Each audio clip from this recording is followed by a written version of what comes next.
How China shaped its economy.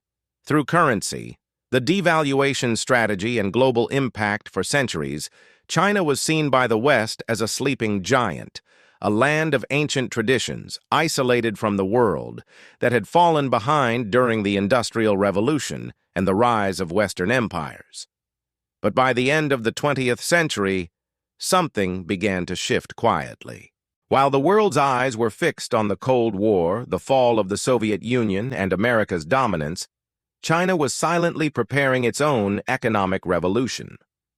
The story begins in 1978, when Deng Xiaoping took power and launched a series of economic reforms that would ignite one of the most extraordinary capitalist experiments within a communist regime. China opened its doors to foreign investment, but on its own terms. And among all the tools the government would use to shape its economy, the most powerful one was its currency, the yuan. In the 1980s, the world thought China's opening up would fail like other socialist experiments. But while global powers waited for collapse, the Chinese government was doing something far more calculated. It kept the yuan intentionally undervalued.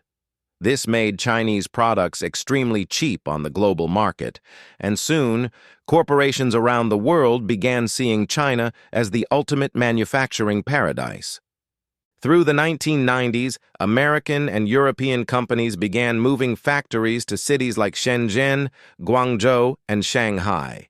Labor costs were low, taxes were controlled, and the currency, deliberately weakened, made Chinese exports unbeatable. But behind the scenes, few understood the real plan. The undervaluation of the yuan wasn't an accident or a mistake in policy. It was a long-term strategy designed to attract foreign capital, accumulate dollar reserves, and gradually gain control over global trade. While the world celebrated the Chinese miracle, Beijing was quietly amassing trillions in foreign reserves. Every dollar earned through exports flowed into the People's Bank of China. Those dollars were then used to buy U.S. Treasury bonds, effectively financing America's debt and creating a silent dependency. The country once dominated by Western powers was now helping fund the Western economic machine. A dangerous paradox was taking shape. By the early 2000s, the yuan had become one of the most powerful tools of the century. With a deliberately low exchange rate, China's economy grew at breathtaking speeds, often above 10% per year, while entire industries in the West collapsed.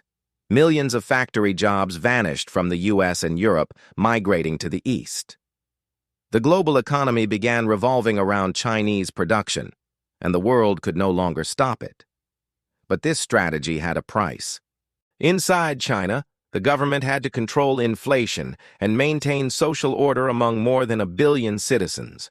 Inequality was rising, rural areas were emptying, and cities were turning into sprawling industrial hubs, choking under pollution and pressure.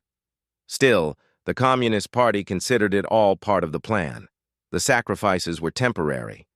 The goal was global economic dominance. Then came 2008, the global financial crisis.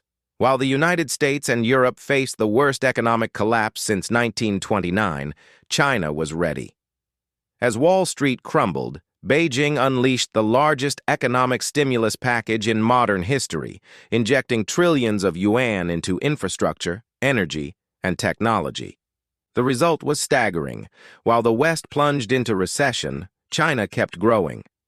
And with that growth, the yuan became even stronger, but always under total state control. Every move was strategic. Every fluctuation was planned.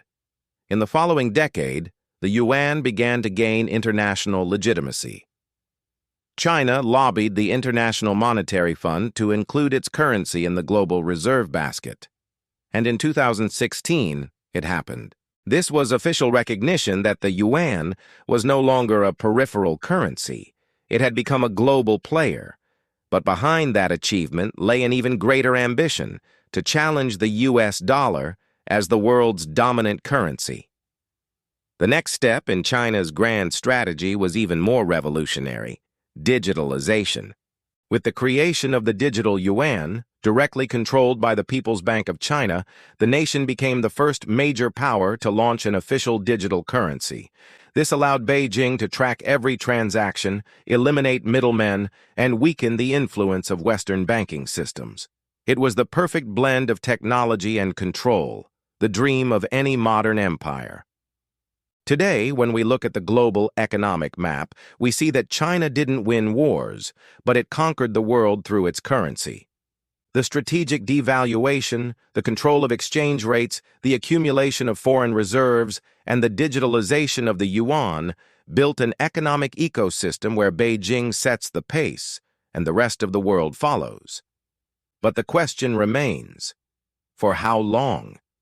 With the rise of the Digital Yuan, the Belt and Road Initiative, and the growing distrust in the dollar, a new financial era is emerging. An era where global power is no longer defined by armies, but by currencies. And perhaps, a century from now, historians will look back and realize that China's true revolution wasn't industrial or technological, it was monetary. A revolution made not with weapons, but with policies, patience, and the quiet manipulation of the world's most powerful economic force, money itself.